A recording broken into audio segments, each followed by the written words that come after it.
Hope you're doing well today. So today we are going into, it's chapter 10, and we'll be talking about physical education pedagogy.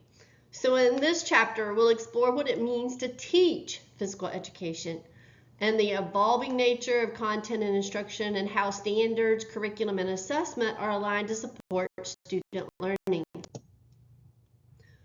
And our objectives are really that you be able to understand the standard-based movement that has influenced physical education programs in relation to curricular development, pedagogical practices, and assessment, and be able to describe the factors that influence curriculum development and know the goal, purpose, and characteristics of different pedagogical models and implemented in physical education, as well as be able to describe the role of assessment in physical education programs and apply different types of assessments within instruction, and discuss how to be an effective physical education teacher and how social justice and equity influence students' experiences in physical education.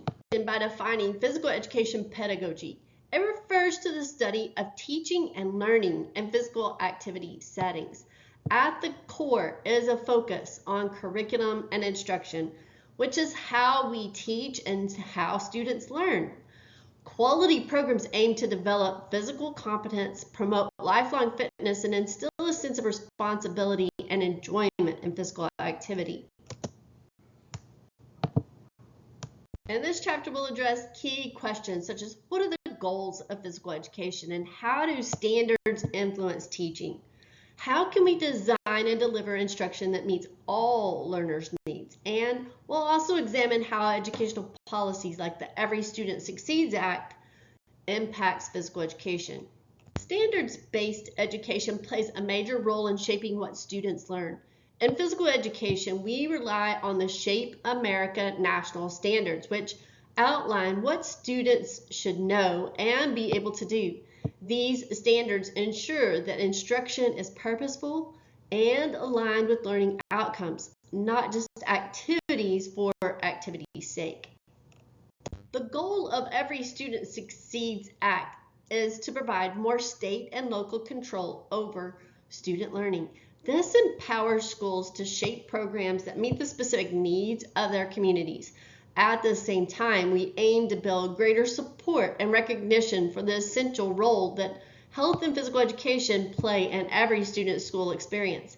As for the main principles, the focus is on closing the opportunity gap. This means ensuring equity and access to quality physical education regardless of a student's fitness level, skill level, or current activity habits. We want to support every learner, whether they're fit or unfit, skilled or unskilled, active or leading a sedentary lifestyle. Ultimately, it's about creating inclusive environments where all students can thrive and develop lifelong habits of physical activity and well-being.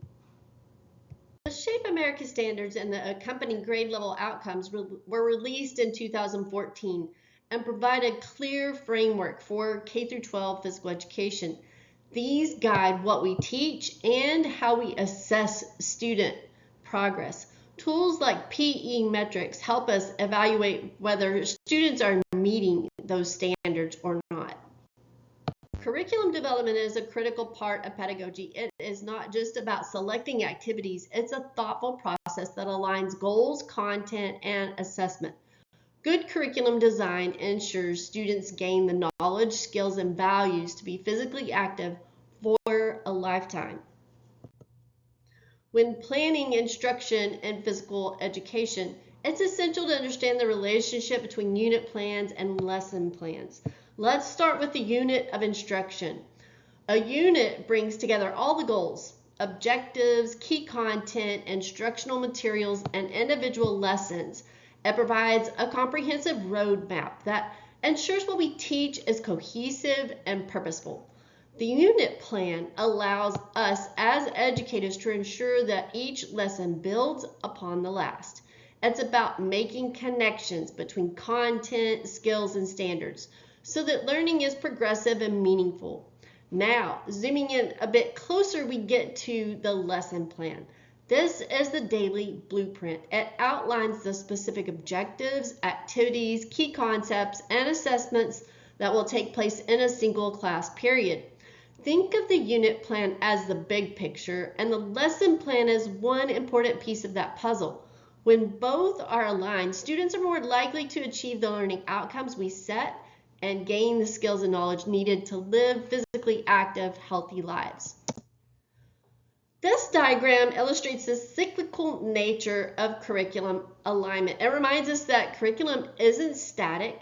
It's constantly evolving to meet students' needs, policy demands, and educational advancements. Every component from goals to assessment should work in harmony. Instructional alignment is a cornerstone of effective teaching in physical education, but what does that really mean? In simple terms, instructional alignment is the process of making sure that the three key elements are working together. Learning objectives are what students are expected to know and be able to do. The instructional strategies of how we teach the content and skills. And assessment methods are how we measure whether students have met the learning objectives. When these three components are aligned, students experience a clearer, more consistent learning journey. For example, if our objective is to improve students' ability to perform a forehand stroke in tennis, we must teach using drills, demonstrations, and guided practice focused specifically on that stroke. Then our assessment should evaluate their performance on the forehand stroke, not on unrelated skills. Physical education content has changed significantly over time. Today, programs are more standards-based, but they still reflect teachers' philosophies, school environments, class sizes, available time, and local context. It's important to be flexible and creative while ensuring students get a well-rounded experience.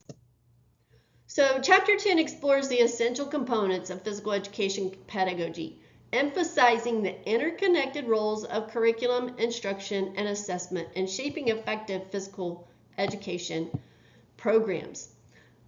Now, physical education pedagogy focuses on the teaching and learning processes and physical activity settings. The goal is to develop students' physical competence and lifelong fitness habits and enjoyment of movement through structured, inclusive, and purposeful instruction. Shape America's national standards and grade level outcomes in 2014 provide us a framework for what students should know and be able to do.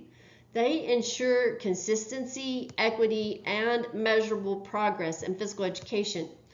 Tools like PE metrics support teachers in assessing these outcomes effectively. And curriculum development involves more than choosing activities. It's about aligning learning goals, instructional content, and assessments to ensure student progress. Instructional alignment connects what is taught, the objectives, how it's taught, which are the strategies, and how it is evaluated through assessments to promote coherence and purposeful learning. The overarching goal is to empower state and local agencies with more control over student learning while gaining support from the value of health and physical education. A key principle is closing opportunity gaps between students of varying fitness skill and activity levels, and ensuring all students have access to quality programs. And effective instruction is supported through well-structured unit plans and lesson plans. The unit plan with the overarching goals, content, materials, and lesson sequencing, and the lesson plan, which is focused on the specific activity, the learning targets, and assessments for a single class period. When both are aligned with standards, learning becomes structured, cumulative, and meaningful. Physical education is no longer just about sports or games. It has evolved into a standards based discipline that adapts to teachers' philosophies, the school environment, and student needs. Flexibility and creativity remain essential in delivering comprehensive and inclusive experiences. And that is all that I have for you today. We will go into more of the curriculum models in our next session. Have a great day.